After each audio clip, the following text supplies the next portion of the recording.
that I'm mentally mad. My rhymes start to flow, so I simply must brag about my style that makes you vibrant. I keep driving until the song turns me to a hip-hop giant. Me and Marley Marl, we're going one-on-one for any sucker rapper that chooses to come. Everything is one wave now because everyone's copying each other. That's my problem. I don't like some of the content, but my problem is that everything sounds the same. And to me, that's lazy. I was saying it earlier, if I wanted to get hype, I could listen to some NWA. If I wanted to chill, I could listen to Tribe Called Quest. If I wanted some knowledge, I could listen to Public Enemy. Now everybody is on the same wave, and it's not creative, man. You know, and that's why, to me, that's the biggest difference to me. That's that and the prescription drug talk and the lack of honesty. It's real life, people. Not everybody can be winning at the same time. I'd like to hear about some of your losses. Yo, what's up, Shaman Knowledge? Episode of Cloth Talk. I got my man straight out of QB, Craig G in the building. What's up, baby? How you doing? Good. I'm in Chi-Town, chilling, a little hungover, but I enjoyed myself out here. Queensbridge. Yes.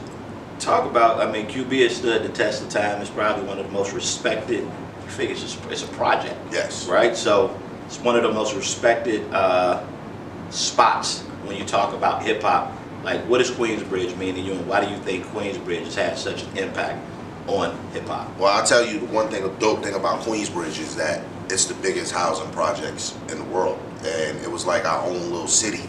Queensbridge taught me everything, man. It taught me how to move in the streets, like, and how to deal with people, and as far as the hip hop goes, like I said, it was its own city. You had the Bronx and you had all these other boroughs doing anything, but we had our own little park jams. Like I did a verse for you last night. I talked about it. We had our own little park jams, and you had to like really be a real good MC because everywhere you walked, there was another rapper somewhere you might have had to battle. So Queensbridge history is rich with like MCs, man. I don't know if it's in the water. I don't know what it is, but shout out to all the QB artists that's doing their thing, that did their thing, that's trying to do their thing, because it almost stigmatizes new artists now. Yeah. You know what I'm saying? Like, you say you're from the bridge and they just expect you to sound like Mobb Deep or Nas or anything like that. So, you know, but I'm proud of what I did a show in Africa, and you hear Shook Ones come on and the whole people rush the dance floor, and I'm like, wow, this is my little neighborhood that's known all around the world. It's amazing. How did you jump in? You got pulled in at such an early age. Whew, how did that happen? I mean, were you just ill as a young dude? Was you just, it was proximity, Marley lived in your building? I was getting ready to say it was like luck and proximity. Yeah. You know, and I lived on the second floor and Marley lived on the sixth floor, and he used to play music and you'd hear it from the window. And I was in a breakdance crew first. I was like pop locking, and I was the worst dude in the group. And they had a talent show, and they kicked me out the group right before the talent show. We were called Tan, Twice as Nice, and I still got the talent show and rhymed, and I won. And I knew when Marley first started making music that I wanted to be an MC, like on record. Like when I seen Run DMC, you know, they have this debate about how the artists dressed back in the days and why do we make fun of how they dress now. But there's a backstory to that. You know, in the city back in the days, they wouldn't let you in the club in some suede Pumas and like, so they thought they had to dress like rock stars. Right. You know, it wasn't feminine, it was like wrestling. If you compare it to now, but when I saw Run DMC, they looked like my older brother. Yeah. And they were doing everything, all type of superstar stuff, and they would dress like they just came off the block. And that's when I knew, I was like, oh, I want to do this. And Marley never took the elevator. The elevators in Queensbridge stopped on 3 floors, the first, third, and the sixth. And I would wait by the staircase when Marley come downstairs, and I'd just be banging on the pole, rapping, just non-stop. And when I was like 12, they had an idea to do a rap version of Shout by Tears for Fears. Marley came to my crib and was like, yo, come to the studio. And I was telling somebody last night, the weird thing is that I didn't even know how to make a song. I just went in and rapped for 5 minutes. Shan had to help me make it into a song. Right. I didn't know any better. And I got $150 for that record, man. And I, you know, it was on the radio, and I thought that was the end of it all. I was like, wow, this is incredible. Like, you know, but I was just happy, like, to make a record, man. That's all I wanted to do, like, make a record. I didn't understand the business or anything like that. I was a kid. I had to be in the house at like 9 o'clock. So when you see a lot of the early Juice Crew stuff, I wasn't there because I had to be home. You know, like Shantae's movie, that era of that movie is based on when I was 12, 13 years old. Like somebody was like, why you wasn't in it? I said, I was probably doing homework. So it's crazy, man. But you know, Marley pulled me in, and ever since then, man, it's like I lived and ate and slept and breathed hip hop. That's all I wanted to do. That's all you know, like they ask you as a kid what you want to do when you get older, and I was like, I'm doing what I want to do right now. Yeah. No, they just use, when you hear Memory Lane by Illmatic, yeah, and you hear the scratches coming out of Queensbridge, that's my voice. Right. Yeah, that's my voice. Right. Like, I went to junior high school with Nas. Okay. And I didn't even know he rapped.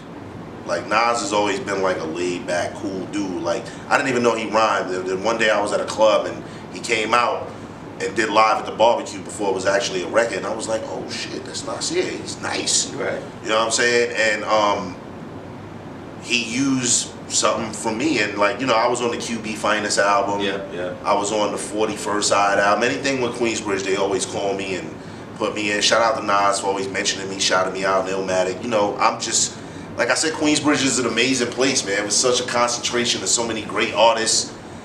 I'm proud, man. Just, you know, like I said, it stands the test of time.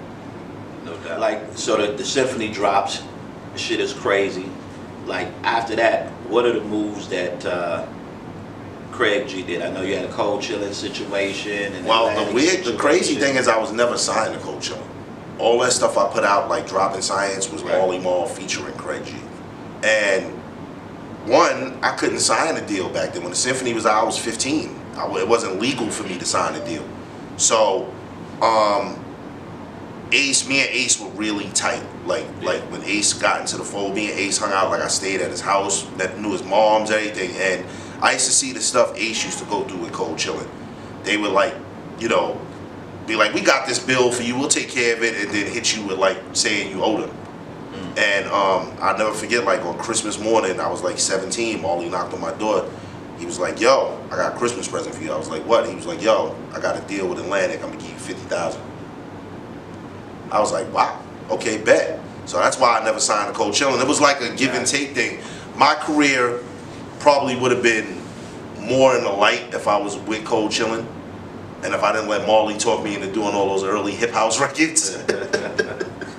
But you know what happened is that the Atlantic situation sucked for me because they didn't really know in '89 and '90. I did 2 albums with them. They didn't know anything about hip hop. Right. They had no idea how to promote it. I was during the time I was on Atlantic, it was me, DOC, through Ruthless, but it was Atlantic, MC Light, Kwame, and we had all these great artists, but they didn't really know how to like promote hip hop. And I think my career suffered from going to a major. And after that experience, I walked away from the business for like probably 5-6 years. I had a kid. I walked away from the business because I was young, right, and I had all this money. Right. You know, my family is crazy because they were like, if you buy another gold chain, we're gonna have a problem. So they made me buy a house. I bought a house at 19, and at that point, I didn't really care about the business. I made it. I made it out the projects. I owned the house, and then what happened is the independent game got me back into it. I was always still doing music, and somebody came to me one day in like '96 or something and was like, yo, you want to do a single? I was like, bet. I think we spent $1,000 and I made like 50 G's, and I was like, wow, oh shit, I could do this. Like, I could, no A&R, no nothing. I could just do what I want to do. Right. And that's what brought me back into it. Because, you know, you've been in the game since you're 12 years old. Is there any way for you to be able to share that information without preaching? But have you thought, because that seems to be a big disconnect when I see the Pete Rocks on Instagram going at some young cats or what have you, like, is there a way or platform to be created that you all can share that information in a non-preaching way, which kind of gives that label, that A&R, that artist development that maybe isn't there anymore? well, the biggest problem is, and we went through the same thing, is that we didn't go through it on an extreme, but they have to listen first. That's the problem. You know, because when you're mad at something being told to you, you're taking the information wrong. Maybe they weren't preaching. Yeah. You understand what I'm saying? Maybe they weren't preaching. Maybe they weren't dissing you. You know, what it is that you got to take constructive criticism. You understand what I'm saying? And I'm not knocking none of these young dudes. I just want to hear more. And you can't be mad at me for wanting more out of you. A lot of these dudes are very intelligent, and they're playing dumb. And in turn, it's teaching their fans to be dumb. Yeah. You know what I'm saying? I want to just see more substance, man. That's all I want to.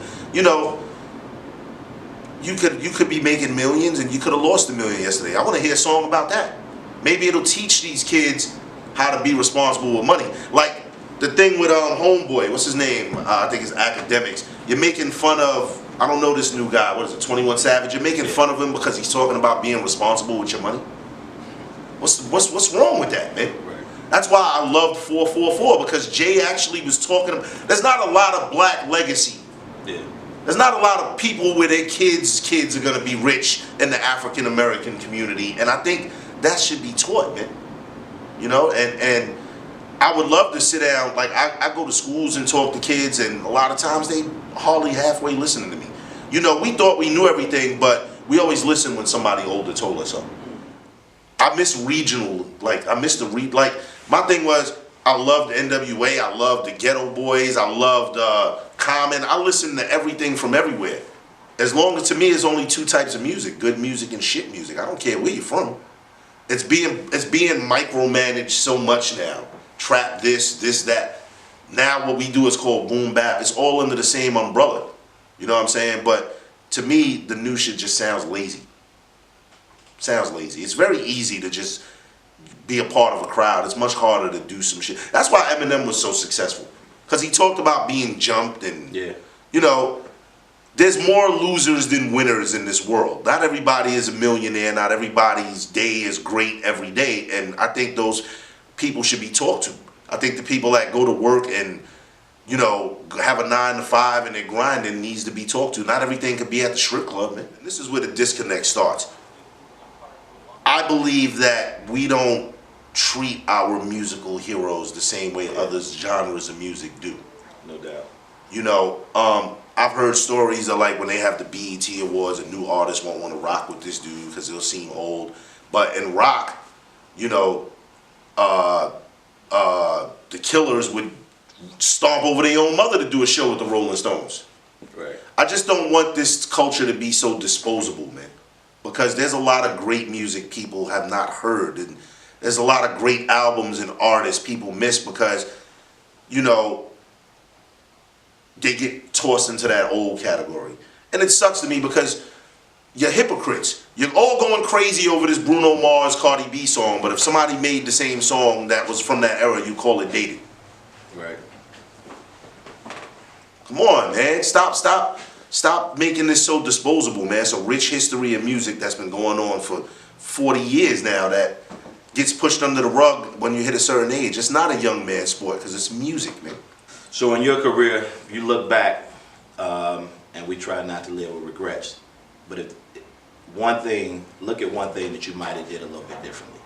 You look back. My first album would have been way better. My second album was actually called Now That's More Like It because I hated the Kingpin.